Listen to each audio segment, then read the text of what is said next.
Welcome back vanodikanwa ava tinokutambira ini mufaroka nekudzwa kwamaita guys. Tauya zvekare nedhisi raPlatinum Prince. Platinum Prince aiwa okay guys, kana uchikari channel zvikapanda, make sure you do subscribe, like and share guys. Zvamai manzi mudanso makupisa Platinum Prince reply this ra say colors Zekalazi akabva kudonedzawo chake chibhangu kamai manje apa achibata matisa akawanda. Video racho riripo pazasapo takarikanda vari kuruziya kana usina kuruona enda unoriona uzvikwanira zvikuitika mudhanzi.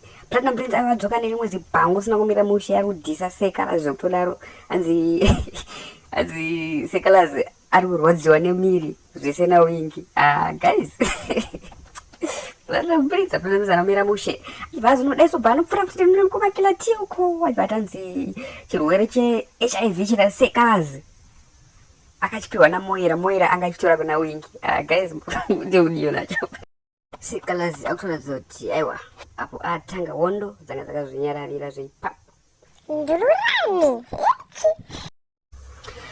So guys, chingoma chiri kuuya zvamanje so aiwa kachiri kubikwa kazve ipapo saka pasina kuti chii kana kuti chii guys. Tokumbirawo muende pachannel yakanzi Platinum Prince official, unoruona ipapo latest track riripo. Tinotoda tikada kuisa ngoma racho aiwa munongoziva kuti nemitemo yedu yapano pa YouTube tokwanisa kuzongotsemurwa nechi copyright or something. Saka guys aiwa tokumbirawo kuti mutipfei ipapo muzvionere pasina kuti kubira ziva chirwere chakabva kuna Moira chaanga apiwa naKiller T.